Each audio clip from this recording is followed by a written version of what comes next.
बच्चों, आज कोशिका पर चर्चा होगी जिसको इंग्लिश में सेल कहा जाता है। बच्चों, तो पहले आपकी तबीयत कैसी है?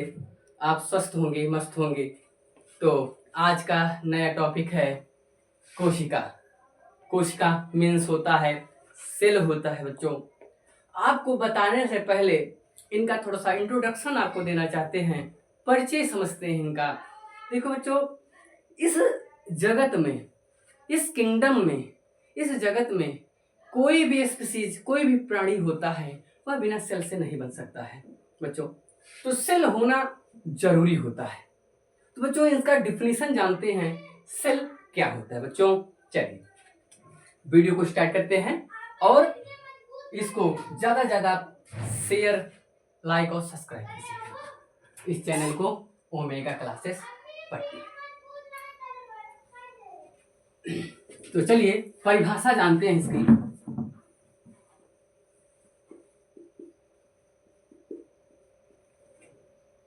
तो बच्चों, परिभाषा होता है कोशिका का जीवन की क्रियात्मक, क्या होता है बच्चों? क्रियात्मक, जीवन की क्रियात्मक एवं संरचनात्मक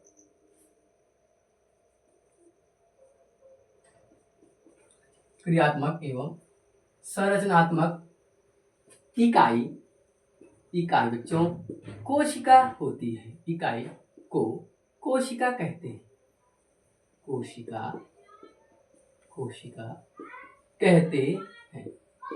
क्या कहते हैं बच्चों? इकाई को कोशिका कहते हैं। बच्चों, तो आपको समझ में आया कोशिका क्या होती है? बच्चों, जीवन की क्रियात्मक एवं संरचनात्मक इकाई। देखिए बेटा, थोड़ा सा डिस्टर्ब हो गए हैं बनाने में, लिखने में। इकाई को कोशिका कहते हैं। क्लियर दिखाई दे रहा है सबको? तो जीवन की क्रियात्मक एवं संरचनात्मक इकाई को कोशिका कहते हैं। बच्चों, जैसे जो कोई जीव जो होता है, कोई स्पीसीज, कोई प्राणी जो होता है बेटा, वो क्रिया पर और संरचनात्मक पर निर्भर करता है, डिपेंड होता है। कोई भी जो जीव है वो किस पर निर्भर है, उसका बनावट कैसा है, उसकी रचना कैसी हुई है, ये कोशिका पर डिपेंड करता है। तो ये है बेटा कोशिका। और बेटा जब हम जीवों के बारे, जब जीवों के आधार पर कोशिका के दो प्रकार होते हैं। बेटा, जीवों के आधार पर कोशिका दो प्रकार के होते हैं।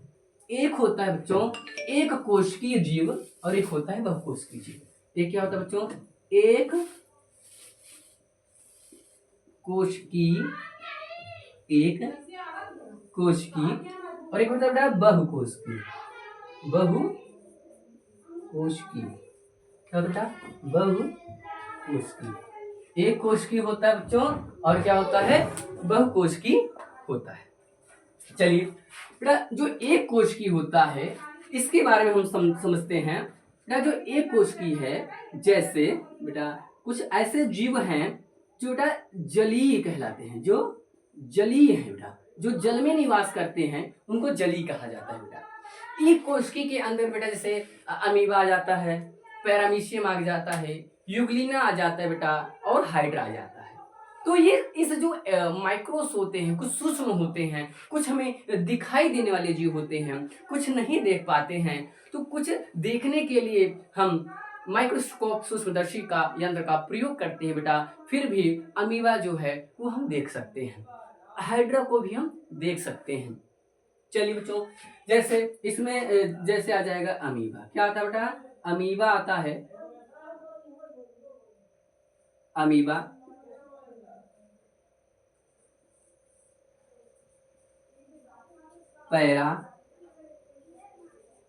पैरामीशियम और बेटा यूग्लिना और बेटा होता है हाइड्रा। क्या होता है बेटा? हाइड्रा। ठीक है बेटा, तो ये जो है एक कोशिकी के अंतर्गत आते हैं। ठीक है बेटा, किसके अंतर्गत आएंगे? एक कोशिकी के अंदर, जैसे अमीबा, पैरामीशियम, यूग्लिना, हाइड्रा, ये एक कोशिकी के अंदर बेटा आते हैं। तो इसके बाद बहुकोशिकीय है। बहुकोशिकीय के अंदर समस्त जीव अमीबा, पैरामीशियम, यूग्लिना और हाइड्रा को छोड़कर और सभी जो जीव हैं बेटा वो बहुकोशिकीय के अंतर्गत आएंगे। जैसे आप सभी जानते हैं, जैसे मान लीजिए हम ले लेते हैं क्या, जैसे लेते हैं मानव, क्या लेंगे बेटा, मानव, गाय, घोड़ा,